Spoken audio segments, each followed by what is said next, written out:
नहीं, ऐसा नहीं कहीं वर्णन किया जाता कि माया नारी है, ऐसा तो नहीं है। जो शास्त्र नहीं तो वो ऐसा बोलते होंगे। बकाया जो माया का स्वरूप वर्णन किया गया है वो स्थूल शरीर और सूक्ष्म शरीर, जिसमें मन, बुद्धि, चित्त, अहंकार, ये और जो कारण शरीर, स्वभाव, ये सब माया के अंतर्गत। माया का स्त्री केवल माया है ऐसा शब्द तो ऐसे ही गांव भाषा में कहते हैं, शास्त्रीय भाषा में ऐसा नहीं कहा गया। पुरुष नपुंसक नारीवा जीव चराचर कोय, सर्वभाव भज कपट तज मोह पर। अगर स्त्री ही माया शास्त्रों में वर्णन होती तो मीरा जी, रत्नावती जी और बड़ी बड़ी महामहिम जो संत हुई हैं, फिर इनकी महिमा हम क्यों गाते? माया की महिमा गाएंगे क्या?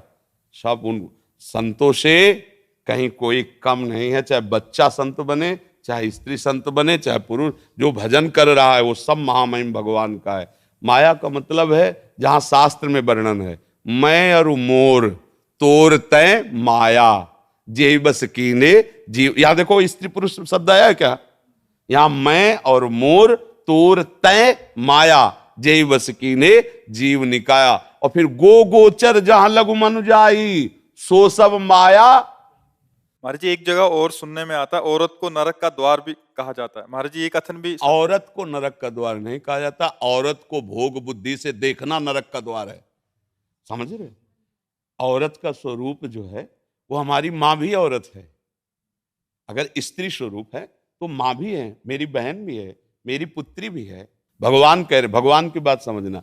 त्रिविधम नरकस्येदम द्वारन नाशन मात्मनः कामः क्रोधा तथा लोभा तस्मात् दैत्यम तजेत। ये 3 नरक के द्वार हैं, काम, क्रोध, लोभ। इसमें ना स्त्री वर्णन है, पुरुष वर्णन है। अब जहां शास्त्रों में वर्णन की तुम नरक स्वरूप देखो, किसको? सन्यासी बैरागी को। समझ रहे?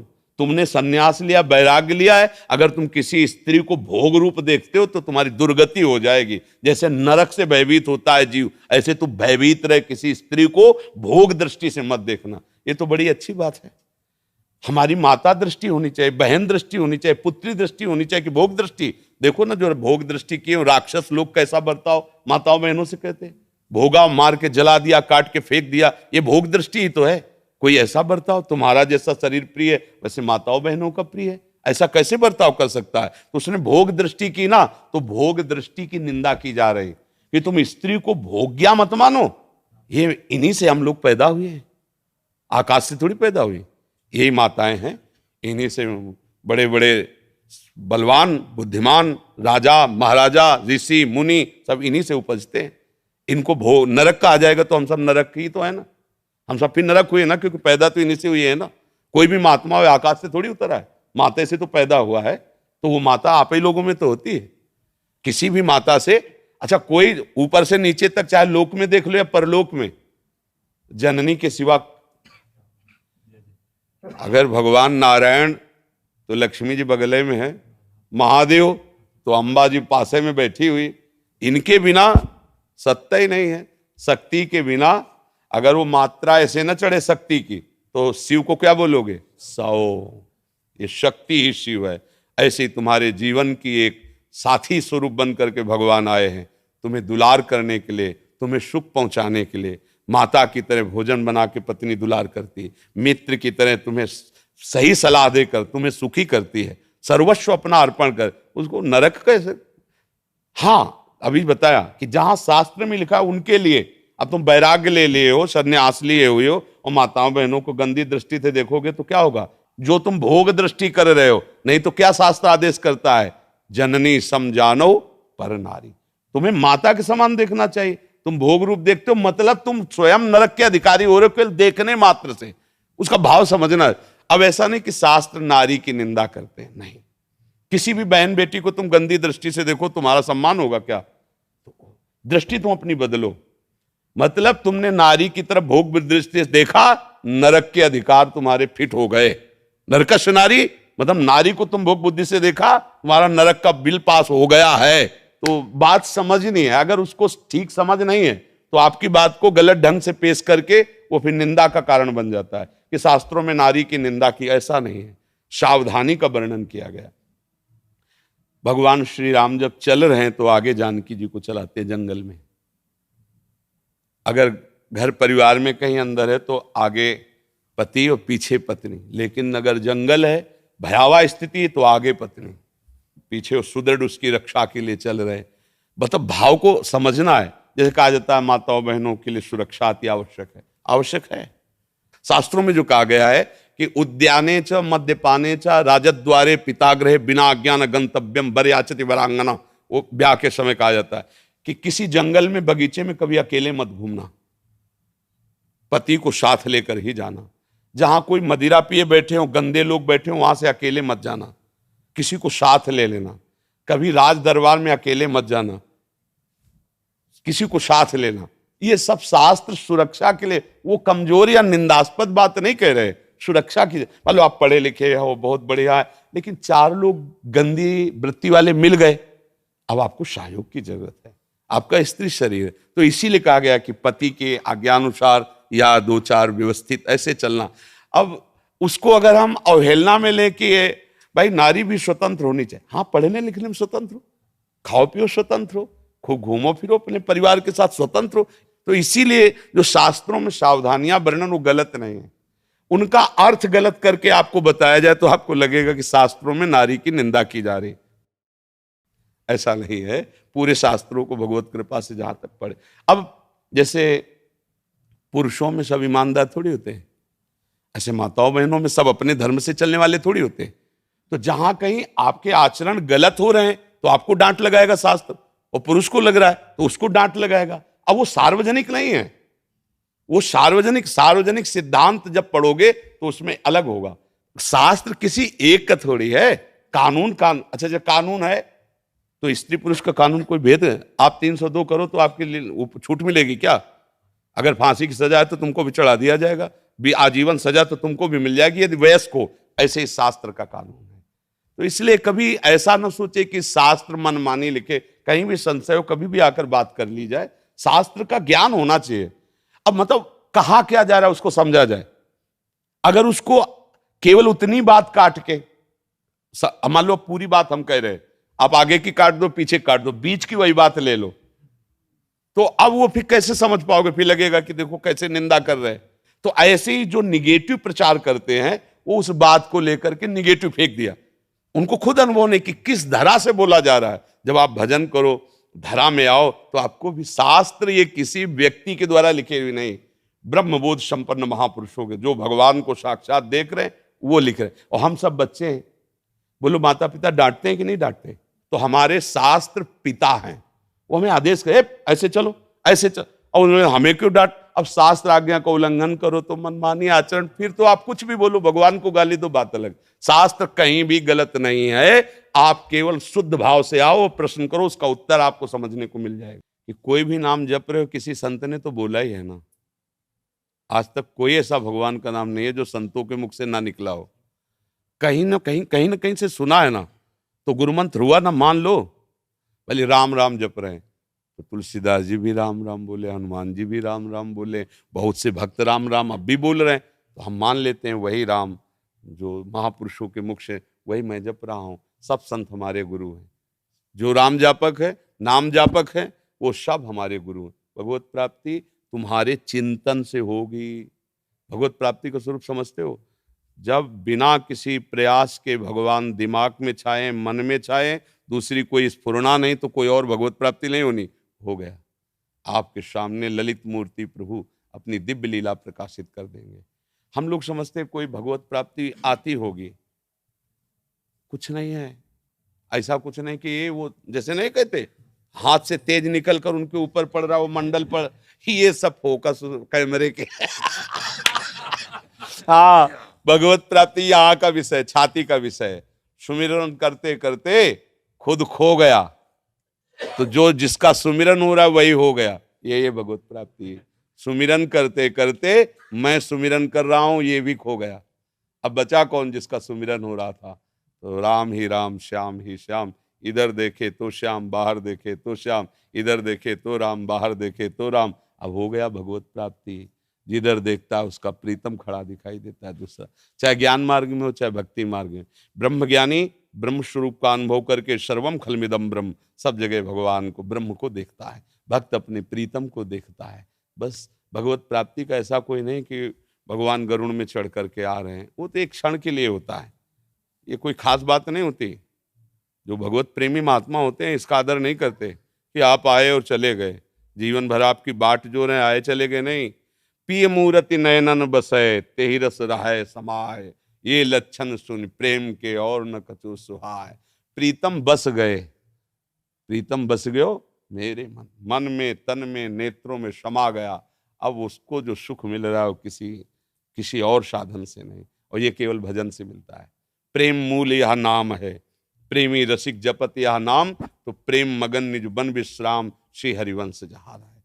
नाम ही प्रेम को प्रकाशित करता है। राधा राधा राधा राधा, सब काम बन जाएंगे, सब पाप नष्ट हो जाएंगे, सब कामनाएं पूर्ण हो जाएंगी। पर लगो, कोई भी, हम आज सत्संग में भी कह रहे, कोई भी तुम्हारे दुख से तुम्हें बचा ले, कभी तो हमें बता देना के। जब तक तुम भगवान का आश्रय लेकर भजन नहीं करोगे, तुम्हारे पाप नष्ट नहीं होंगे, तो ये क्रम चलता रहेगा। पुण्य से सुख आएगा और पाप से दुख आएगा, लेकिन सुख दुख दोनों दुख रूप ही हैं, दोनों दुख रूप ही है। क्योंकि इस दुखालय में जो सुख का लेबिल चढ़ के आए वो भी दुख है। भगवान बोल रहे दुखालया दुख यो नया, सुख है तो परम सुख भगवान के भजन में, भगवान के आश्रय में। नाम जप करो, तुम्हें कहीं भागने की जरूरत नहीं, किसी से आशीर्वाद मांगने की जरूरत नहीं, सारे आशीर्वाद आपके पास आ जाएंगे अपने आप। जा पर कृपा राम की हुई, ता पर कृपा करे सब। और भजन न करो, तुम सोचो हम करेंगे दुराचार, हम करेंगे मनमानी बेविचार, और कुछ लाख 2 लाख महात्मा दे देंगे, वो हमारी रक्षा कर ले, कुछ चले होले वाला। हमारी बात पक्की समझ लो। हाँ, तुम स्वयं राम राम जपो, कृष्ण कृष्ण जपो, किसी से आशीर्वाद की जरूरत नहीं, सब मिल जाएगा। विश्वास मान लो, आप विश्वास मान लो, केवल विश्वास की बात कह रहे हैं। नाम जैसा कोई मित्र नहीं, नाम जैसा कोई अंगरक्षक नहीं, नाम जैसा कोई हमारा सहायता करने वाला नहीं।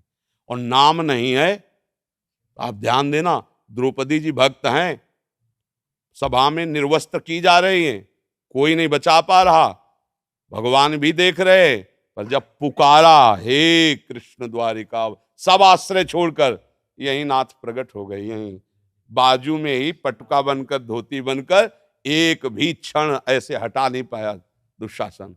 मेरे भगवान की भी इच्छा है कि तुम मुझे पुकारो, मुझे भजो, तभी तुम्हारा मंगल होगा।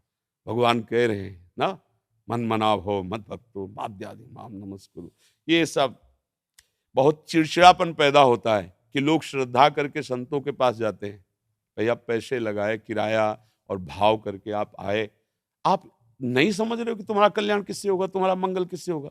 सच्ची मानना, कोई किसी के कष्ट को निवारण कर सकता है तो फिर वो कभी कष्ट में पड़े ही ना। आप विचार करके देखो, जीवन हुआ है, कभी किसी को ऐसे दर्द दिया हो पता नहीं, पर भयानक दर्द है, दोनों किडनी खराब है, डायलिसिस होता है, क्या पूर्व में पाप है, जकड़ लिया है, आकर के अपना भोग भुगा रहा है।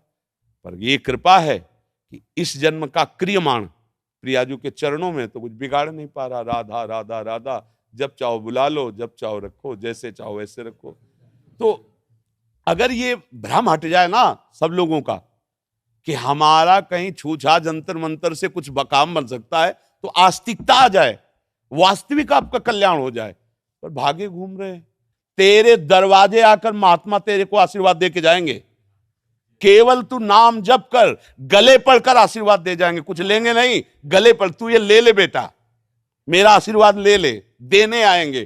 केवल मैं तुम्हें कृत्य करने आया हूं, बस जा रहा हूं, मुझे कुछ नहीं चाहिए, मैं भगवान के द्वारा प्रेरित हूं, तुम भजन करते हो, जाओ तुम्हारा मंगल हो।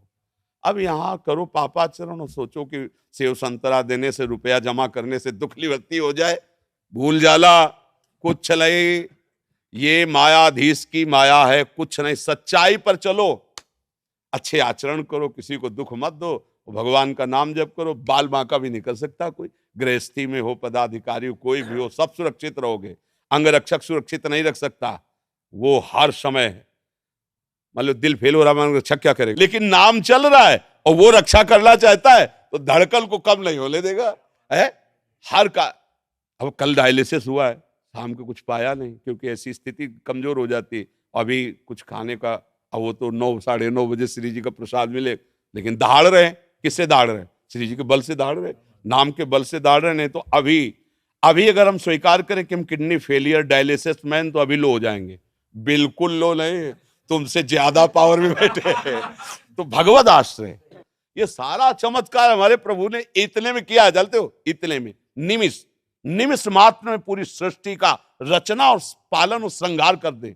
उसका चमत्कार देखो, एक ही हाइलोजन लगा है, पूरे ब्रह्मांड को प्रकाशित कर रहा है। सूर्य नहीं प्रकाश, पृथ्वी पत्ते की तरह तैर रही है जल में, पत्ते की तरह डूब। ये चमत्कार देखो, जहां खोदो वहीं पानी, पर ये तैर रही है, स्थित है। सब लोग जीवन धारण किए हुए, कितना जल है। अगर अभी मर्यादा छोड़ दे तो 5 मिनट में पूरा ब्रह्मांड जल से डूब जाए। समुद्र मर्यादा छोड़ दे, अभी सब हाहाकार मच जाए।